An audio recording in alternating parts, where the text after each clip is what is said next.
جب ہم مینا میں تھے تو میرے ہاتھ سے عطر کی خوشبو آنی شروع ہوئی. میں ڈر گئی کہ یہ میرے ہاتھ سے عطر کی خوشبو کیوں آ رہی ہے. میں نے تو ہر چیز نہیں لی تھی, تسبیحات بھی نہیں لی تھیں, کتابیں بھی نہیں لی تھیں تاکہ کسی میں خوشبو نہ ہو. تو میں بڑی پریشان ہوئی, اور کیونکہ ہمارے جو خواتین کا ایک گروپ تھا, ان میں جو ایک خاتون تھی بزرگ, میں نے ان سے کہا کہ میرے ہاتھ سے نا خوشبو آ رہی ہے, تو مجھے سمجھ نہیں آ رہا, میں نے تو کسی ایسی چیز کو ہاتھ بھی نہیں لگایا کہ جو میرے ہاتھ میں خوشبو آ جائے, تو کیا میری مطلب مجھے اس کا کوئی وہ دینا پڑے گا یا کوئی گناہ ہوگا مجھے اس کا, کیونکہ مجھے تو پتہ ہی نہیں ہے. انہوں نے کہا کہ تم جا کر ہاتھ دھو کر آؤ.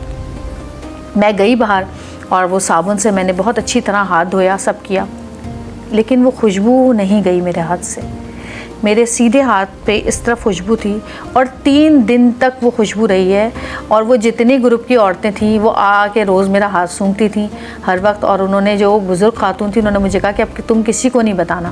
تو خیر میں نے تو کسی کو نہیں بتایا, لیکن وہ بات جو ہے وہ پھیل جاتی ہے. اور 3 دن تک وہ خوشبو میرے ہاتھ میں رہی, عطر کی جیسے خوشبو تھی, جیسے خانہ کعبہ کہ جب آپ غلاف پکڑتے ہیں, اب تو اس کو بھی عرصہ ہو گیا پکڑے ہوئے کیونکہ اب قریب ہی نہیں جانے دیتے, اس میں سے جیسے خوشبو آتی ہے. اور وہ سیدھے ہاتھ کی میری خوشبو 3 دن تک رہی, اور 3 دن کے بعد وہ غائب ہو گئی.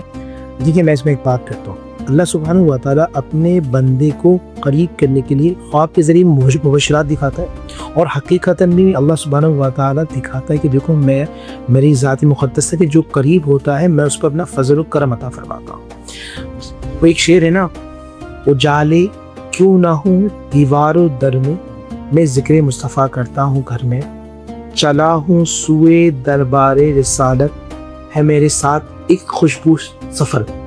وہ خوشبو جو ہے نا, کبھی دیکھیں جب آپ اللہ کے مہمان بن جائے کوئی وہی, بس یہ کہ وہ خوشبو ہمارے دل و دماغ میں رہے, وہ دل و دماغ میں ایسی رہے کہ پھر گناہوں کی بدبو ہمارے قریب نہ آئے. اللہ نے آپ کو موقع دیا, الحمدللہ. میں جانتا ہوں کہ آپ عرصے دراز سے غریبوں کی, محتاجوں کی جو مدد کرتی ہیں, یہ وہ خوشبو ہے.